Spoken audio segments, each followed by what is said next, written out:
Well, good morning, Jim. Sister Bernie, you're up early. I'm up early. I usually How are get you up doing early. today? Oh, All right.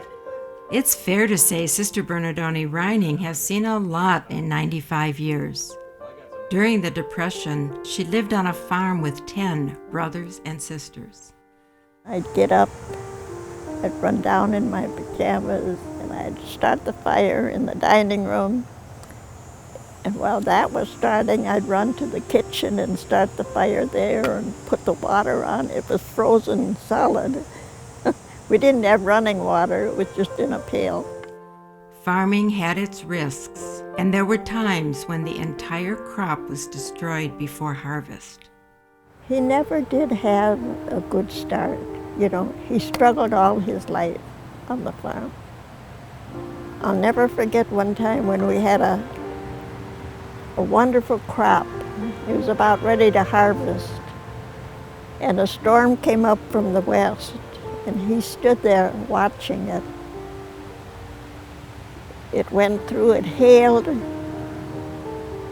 He cried like a baby. Eventually, her brothers and sisters left the farm, leaving only the youngest to help with the chores. I wanted to go to high school very badly, but my dad needed me on the farm, so I had just an 8th grade education, formal education. There was a lot of other educations. Bernadone always wished for pasture duty. The long walks gave her time to reflect. We had our jobs feeding chickens or getting the cows or something like that. And I always wanted to get the cows. And I was hoping they'd be in the back of the pasture because I had so many hymns I wanted to sing on the way home. I always said when we were playing school or something, I was going to be a nun. And I was going to be Sister Bernadine. And I never heard of Bernadone, but I was going to be Sister Bernadine. Breaking the news to her parents was tough, but her father knew it was in her heart. Unbeknown to me, he wrote to Mother Aquinas, I think it was at that time, and just said he didn't have it. Would it keep me from entering the convent if I didn't have that dowry? So she asked him if he could pay half, then pay the other half when I made vows. Now let's see, chocolate chips and nuts. Bernadone has spent over 75 years in convent kitchens. Today, she's making chocolate chip cookies. It's easier cooking for 3 other nuns. Back in the 30s, she was baking for hundreds. That's my measure. Things were changing after the Vatican Council in the 60s. Many nuns left the convent to directly help the poor, and contemplative communities focused on the healing power of intercessory prayer. Sister Bernadone volunteered to spend a few weeks with the Poor Clare nuns in Minnesota. She prayed for guidance as communities implemented Vatican II. It was much different than her years in the convent kitchen. Every summer, there were about 1,000 of us, and the sisters would all come to Rochester, as many as could, for the summer month. And then at the end of the summer, we would get assignments.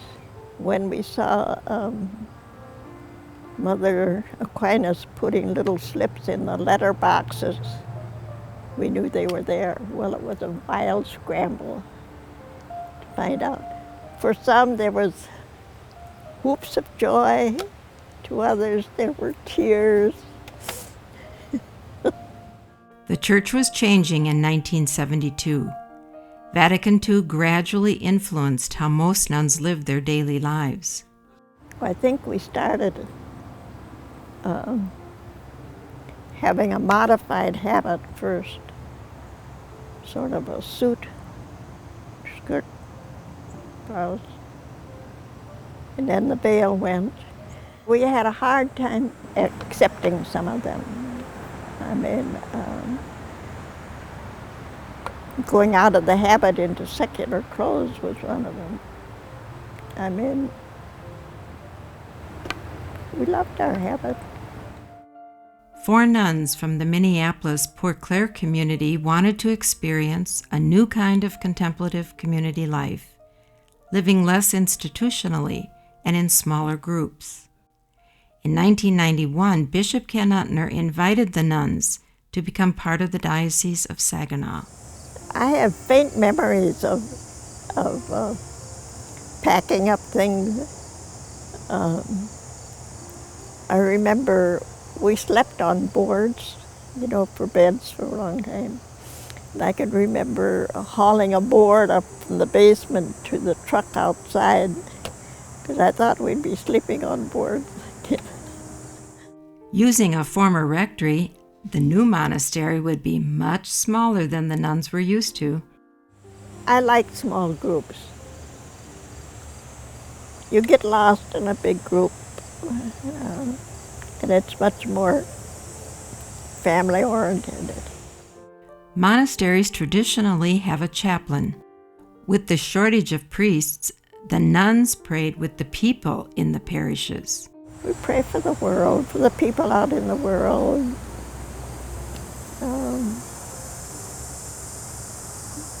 The unrest in the world, the wars, all that. Bishop Ken was a frequent visitor, celebrating Mass, enjoying dinner, and special holiday visits to create gifts for his staff. We'd sit around the dining room table with all the different colored stuff,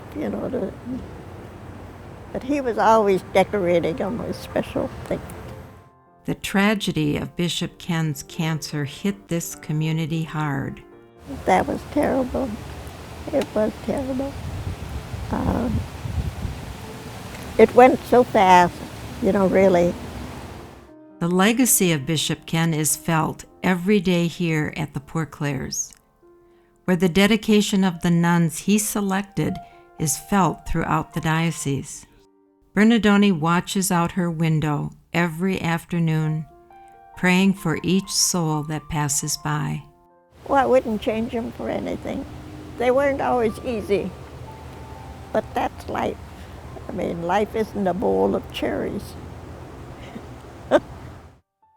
Over 7 decades have been spent in obedience to the Lord, and Sister says her time in Saginaw has been very special. There's some kind of a bond you can't explain, and it's evident that we love each other. 4 women living together happily, I hope. Look at her smile. No, it was a blessing to me when I came out here. And unless they send me away, I'm staying with them.